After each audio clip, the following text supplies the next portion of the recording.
আসছি পরের খবরে। অভয়ার মৃত্যুর পর ইস্টবেঙ্গল মোহনবাগান এক হয়েছিল। ৮০ বছরে বৃদ্ধ নাকে নল লাগিয়ে উই ওয়ান্ট জাস্টিস স্লোগান দিয়েছিলেন। আমার মেয়ে উই ওয়ান্ট জাস্টিস সবাইকে শিখিয়ে দিয়ে গেছে। বিজেপির প্রার্থী হওয়ার পর প্রতিক্রিয়া অভয়ার মায়ের।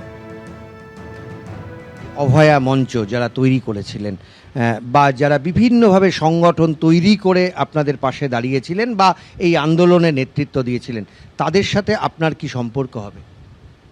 সবার সঙ্গেই আমি ভালো সম্পর্ক রাখার চেষ্টা করব, কারণ আমরা তো কোনোদিন এত আন্দোলন দেখিনি। যেভাবে ওর মৃত্যুর পরে যে আন্দোলনটা হয়েছিল, কি ইস্টবেঙ্গল মোহনবাগান এক হয়ে স্লোগান দিচ্ছিল, এটা একটা অদ্ভুত ইতিহাস।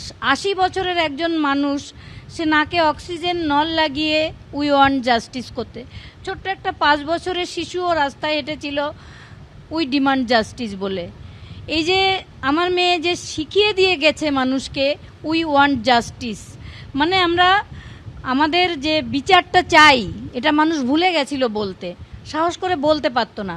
আমার মেয়ে সেই সাহসটা, সেই চেতনাটা জাগিয়ে দিয়ে গেছে বলে আমার মনে হয়। তাই আমরা জিতব এবং এই তৃণমূলকে উৎখাত করব। ইস্টবেঙ্গল মোহনবাগান মহাবাগান সবাই এক হয়ে গেছিলেন, কিন্তু আপনি এখন হয় মোহনবাগান, নয়তো ইস্টবেঙ্গল, নয়তো মহাবাগান, কোনো একটা দলের সদস্য হয়ে গেলেন। ইস্টবেঙ্গল মোহনবাগান বা মোহনবাগান মহাবাগান কি আপনার সঙ্গে থাকবে? সবাই থাকবে আমার সঙ্গে, সবাই থাকবে। সিপিএমের ওপরে আপনার কিছু রাগ আছে, কিছু অভিমান আছে, কিছু ক্ষোভ আছে, দুঃখ আছে, কেন? না, দুঃখটাই রাগ কিছুই নয়, দুঃখটাই বেশি আছে। দুঃখটাই বেশি। কারণ এরা ইলেকশন ঘোষণা হওয়ার পর দিন থেকে আমাদেরকে একটা ফেসবুক পেজ আছে, সেখানে ট্যাগ করে সেই 9 তারিখের সেই ভিডিওটা, কষ্টদায়ক ওই দৃশ্যটা, তারা সেটা বুঝতে পারে না। তাদের মানসিকতা এমনই, সেজন্যই সেইটাই আমাদের দুঃখ ওদের। ওরা আমাদের সঙ্গে দেখা করার চেষ্টা করেছিল, কিন্তু দেখা করতে দেয়নি সেদিন পুলিশ।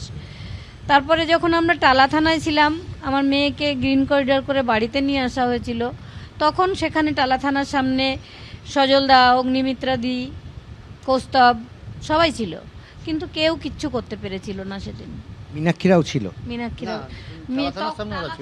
কিন্তু মীনাক্ষী বা কলতান এরা কি আটকে ছিল গাড়ি? হ্যাঁ, ভিডিওতে আমরা দেখেছি। পানিহাটি দীর্ঘদিন ধরেই তৃণমূলের ঘাঁটি, শক্তিশালী ঘাঁটি। সেইখানে দাঁড়িয়ে আপনার লড়াই কার সঙ্গে? সিপিএম, তৃণমূল, নাকি? আমাদের লড়াইটা কারোর সঙ্গেই নয়, পানিহাটিবাসীকে আমাদের সঙ্গে নিয়ে আসাটাই হচ্ছে আমাদের লড়াই। সমস্ত মানুষের কাছে যাব এবং বোঝাবো যে আমরা জিতলে আপনারাই জিতবেন। আমাদের কিছু পাওয়ার নেই, আমাদের দেওয়ার অনেক কিছু আছে মানুষকে।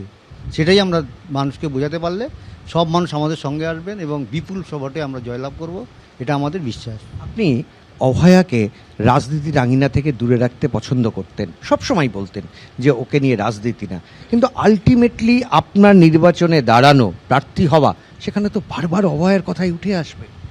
আমি কিছুতেই রাজি হতে পারছিলাম না এই রাজনীতিতে আসতে, কারণ আমার মেয়ে পছন্দ করতো না।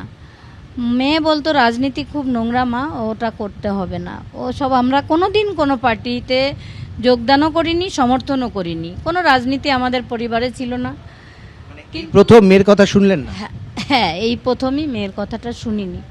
মনে হয়েছে ওর কাছেও আমি ক্ষমা চেয়ে নিয়েছি, মা তোর বিচার তো আমি নেবই, সঙ্গে সঙ্গে যারা তোর মতো ভুক্তভোগী তাদের যদি আমি সুরক্ষা দিতে চাই, তাহলে আমার এই জায়গাটা, এই প্ল্যাটফর্মটা দরকার। সেই জন্যই এটা পানিহাটিবাসীরই লড়াই। যারা আমার মেয়েকে ঘরের মেয়ে মনে করেছিলেন তাদের লড়াই। আমরা শুধু সামনে, এটা আমাকে অনেকটা যন্ত্রণা দিয়েছে, যে অনেক দুঃখের জায়গা থেকে, যে প্রত্যেকটা দল যেভাবে আমার মেয়েকে রাজনীতির আঙ্গিনায় ইউজ করছিল, সেখানে আমি ভেবেছি যে সবাই যখন রাজনীতি করছে, তো আমার মেয়ের হয়ে আমিই বা ঘরে বসে থাকবো কেন? তাহলে আমিই লড়ি। এবিপি আনন্দ, এগিয়ে থাকে, এগিয়ে রাখে।